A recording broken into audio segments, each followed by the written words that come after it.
கிருஷ்ண ஜெயந்தியெல்லாம் முடிஞ்சாச்சு. ஆனால் நான் கிருஷ்ண ஜெயந்திக்கு நான் பண்ண லட்டு தான். ரவா லட்டு எப்படி பண்ணுறதுன்னு பார்ப்போம் வாங்க. நான் கொஞ்சம் பால் வந்து தனியாக கிருஷ்ணருக்காக பண்ணுறோம் லட்டுன்றதுக்காக தனியாக பால் காய்ச்சிக்கிட்டேன். பக்கத்தில் பால் கொஞ்சமாக காஞ்சிட்ருக்கு. அதுக்கு முன்னாடி நெய் ஊற்றிட்டேன். நெய் ஊற்றிட்டு முந்திரியை இந்த மாதிரி சின்ன சின்னதாக உடைச்சிட்டேன். பெருசு பெருசாகவும் போடலாம், இந்த மாதிரி குட்டி குட்டியாகவும் போடலாம். லட்டில் அங்கங்கே கிடைக்கும் இல்லையா, அதனால இந்த மாதிரி குட்டி குட்டியாக உடச்சி போட்டுகிட்டே இருந்தேன். கொஞ்சம் எவ்வளோ நமக்கு வேணுமோ நட்ஸ் அவ்வளோவும் எடுத்துக்கலாம், ஒன்றும் பிரச்சனை இல்லை. இதை நல்லா வந்து கலர் சேஞ்ச் ஆகிற அளவுக்கு கொஞ்சம் நல்லா இந்த மாதிரி பொரிச்சிருங்க, நல்லா வறுத்துருங்க. எனக்கும் வந்து அந்த அளவுக்கு லட்டு ஃபஸ்ட்டெல்லாம் செய்ய தெரியாதுங்க. இப்போவும் வந்து லட்டை வந்து எங்கள் அம்மாலாம் பார்த்திங்கன்னா எண்ணெயும் ஆயிலும் நெய்யும் ஆயிலும் மிக்ஸ் பண்ணி தான் வந்து ஊற்றி பிடிப்பாங்க. எனக்கு அப்படி ஊற்றி பிடிச்சா வரவே மாட்டேங்குது. அதனால தான் நான் பால் தெளித்து பிடிக்கிறேன்.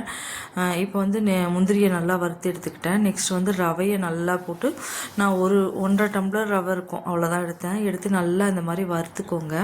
கொஞ்சம் வறுபடட்டும், கொஞ்சம் அந்த கலர் சேஞ்ச் ஆகும் ரவை இல்லையா, வறுத்தா நமக்கே தெரியும். அந்த டைம் பார்த்து வறுத்தோன்னே ஆஃப் பண்ணிவிடுங்க. ஆஃப் பண்ணிவிட்டு கொஞ்சம் அப்படியே ஆறட்டோன்னு விட்டுருங்க.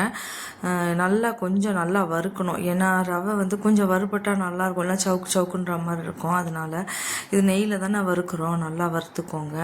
கொஞ்சம் டைம் எடுக்கும், ஆனாலும் நின்று பொறுமையாக வறுத்து தான் ஆகணும். வறுத்துக்கோங்க. பால் அந்த பக்கம் நான் கொதிக்கிட்டோம். இதுக்கு வந்து 1.5 டம்ளர் ரவை எடுத்தேன்னா 1.5 டம்ளர் சர்க்கரை ஈக்குவல் எடுத்தால் தான் நல்லாயிருக்கும். ஏன்னா அப்போ தான் ரவை லட்டு நல்லாயிருக்கும். சர்க்கரை என்ன பண்ணுறேன் நான் போட்டு மிக்ஸி ஜாரில் சர்க்கரையும் ஏலக்காவும் போட்டு நல்லா பவுடர் பண்ணிடுறேன்.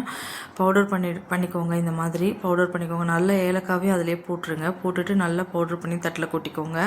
நெக்ஸ்ட்டு நான் இந்த ரவையும் கொஞ்சம் வந்து மிக்ஸி ஜாரில் போட்டு கொஞ்சம் கொஞ்சம் ரொம்ப பவுடர் ஆக்காமல் ஓரளவுக்கு அப்படி க்ரஷ் பண்ணி எடுத்துப்பேன். ஏன்னா அப்படி எடுத்தால் தான் கொஞ்சம் நல்லாயிருக்கும். இந்த மாதிரி ரவையும் ஒரு ரெண்டு ஓட்டு எடுத்துக்கோங்க, அவ்வளோதான் போதும். ஏன்னா கொஞ்சம் ரவை மாதிரியும் தெரியணும், அதுக்குன்னு ரொம்ப பவுடராகவும் ஆக்கிக்கிடக்கூடாது இல்லையா, அதனால் சொல்கிறேன். இந்த மாதிரி தட்டில் ரெண்டுத்தையும் மிக்ஸ் பண்ணி கொட்டிட்டு முந்திரி வறுத்து வச்சுருக்க முந்திரியும் போட்டுட்டு அப்படியே நல்லா கலரி விடுங்க. தேவைப்பட்டால் இப்போ கொஞ்சம் நெய் கூட ஆட் பண்ணிக்கோங்க. நான் ஆட் பண்ணல. முந்திரியில் இருக்கிற நெய் அந்த ரவையில் வறுத்த நெய் தான், அவ்வளோதான். இது முந்திரியும் போட்டுட்டு நல்லா மிக்ஸ் பண்ணி விடுங்க. மிக்ஸ் பண்ணி விட்டுட்டு இந்த பால் காய்ச்சணும் இல்லையா, இது தனியாக புதுசாக பால் எடுத்து காய்ச்சினேன். இதை நான் வந்து கிருஷ்ணருக்கு லட்டு மட்டும்தான் லட்டு பண்ணேன். நெக்ஸ்ட் வந்து அப்பம் பண்ணேன். அப்பம் நான் வீடியோ எடுக்க மறந்துட்டேன், ஏன்னா எனக்கு டைமே இல்லை. காலையில் கிருத்திகை, ஈவினிங் வந்து கிருஷ்ண ஜெயந்தின்றதுனால சுத்தமாக டைம் இல்லை. இந்த மாதிரி பாலை லைட்டாக அப்படி தெளிச்சிட்டு, சுட பால் இருக்கணும், அதை தெளிச்சிட்டு அப்படி அப்படியே டைட்டாக பிடிச்சி வச்சோம்னா அப்படி டைட்டாக ஆகிடும்.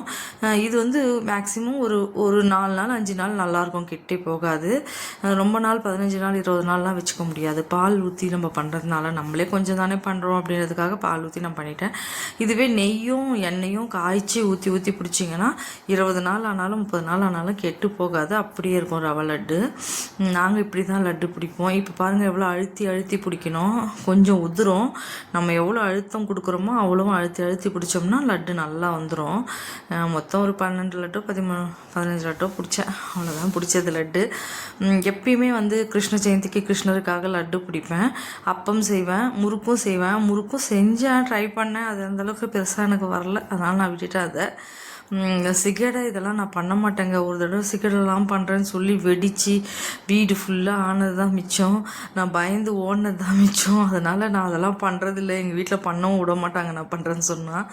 லட்டு வந்து கிருஷ்ணருக்கு ரொம்ப பிடிச்ச ஒரு டிஷ் இல்லையா, அதனால் பூந்தி லட்டு ஆகட்டும். ஆனால் ரவை லட்டு கண்டிப்பாக பண்ணுவோம். நல்லா அழகாக ரவுண்டாக பிடிச்சிட்டேன். கொஞ்சம் அழுத்தம் கொடுக்கணும், கையில் அழுத்தி பிடிச்சிங்கன்னா ரொம்ப நல்லா வந்துடும். செமையாக இருந்தது லட்டு சாப்பிட்றதுக்கு.